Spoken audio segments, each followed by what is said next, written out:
we need to talk about quarter tones.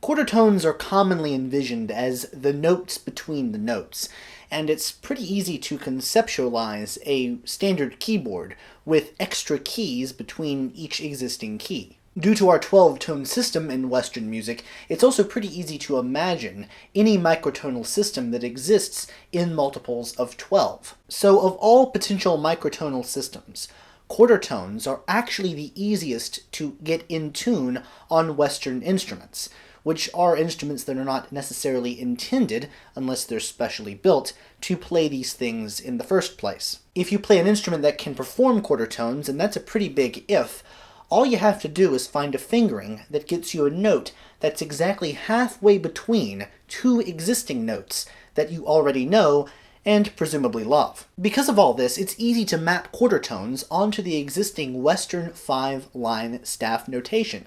All you gotta do is throw in a couple of extra accidentals and you're golden brown and delicious. So on the surface level, it's easy to understand quarter tones as having a number of distinct built-in advantages.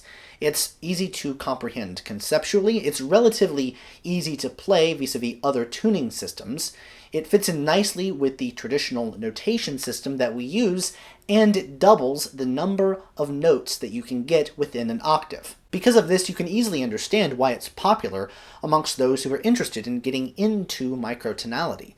Unfortunately, it also has a number of significant drawbacks and downsides. Like, there are aspects of it that make it actually kind of terrible. Now, I've used quarter tones in my work, and part of my interest in them is that it is so difficult to use them well.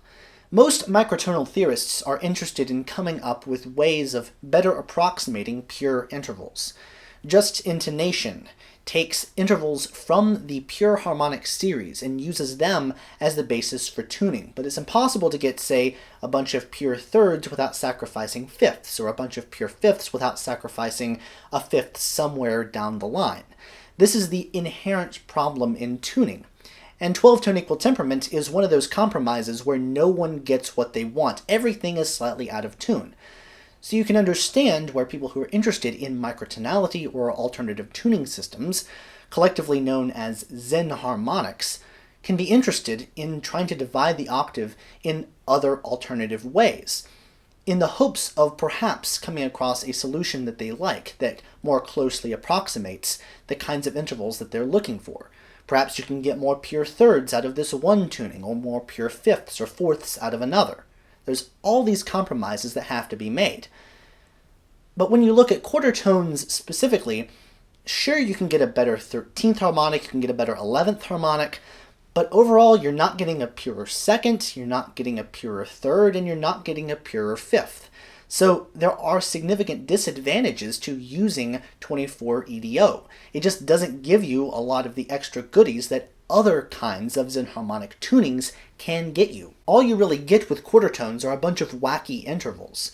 And this sounds very jarring. If you want a jarring effect as a composer, you might be interested in using quarter tones because they inherently, no matter how quiet they are, pop out against a background of the 12 tones of equal temperament that we're used to hearing. You can play off of your listeners' expectations. But if you're after a wider frame of emotional affectations and think that quarter tones are a potential solution because they're usually the first microtonal system that people go to, it's easy to get discouraged when it turns out that quarter tones aren't exactly the most useful kind of microtonal system. The Czech composer Alois Hába had a solution to this.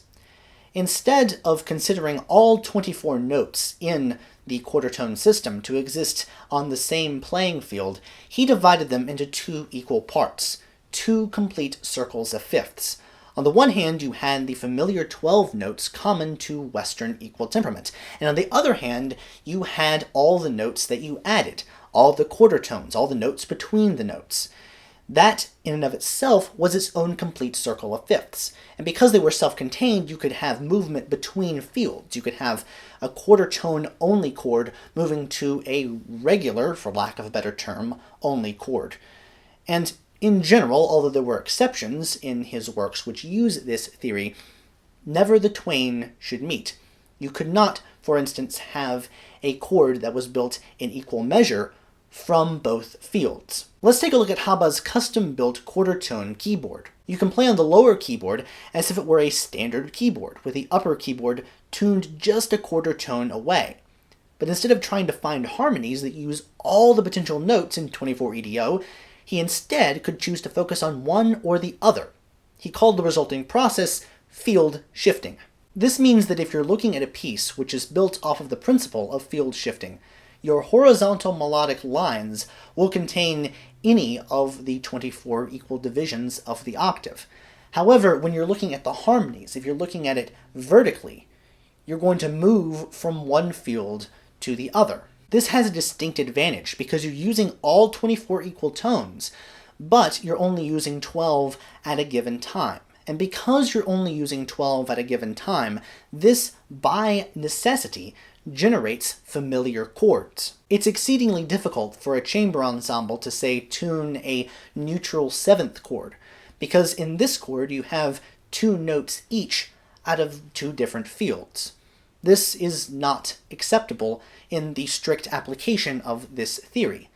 But you could build, say, a diminished 7th chord, or a dominant 7th chord, or just a regular major triad, all out of notes from the quarter tone only field. This is much easier to tune because they're all slightly out of tune from what they're used to. They're still in tune with themselves, and that is a huge aspect of performing chamber music. If everyone's playing some kind of quarter tone at the same time, if everyone's just a quarter tone off, it's easy to correct that.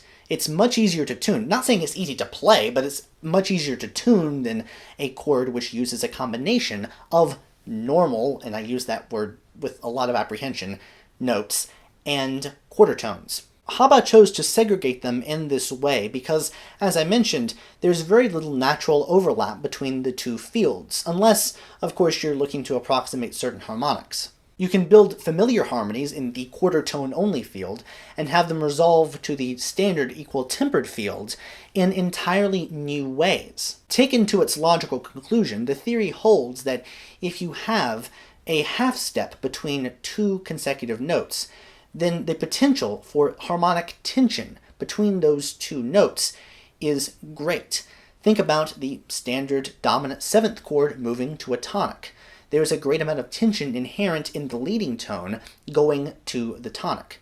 So, if field shifting is applied in this case, it stands to reason that an even more intense motion than a half step is a quarter step. But field shifting does not allow you to construct a standard dominant 7th chord and simply raise the 7th scale degree by a quarter step.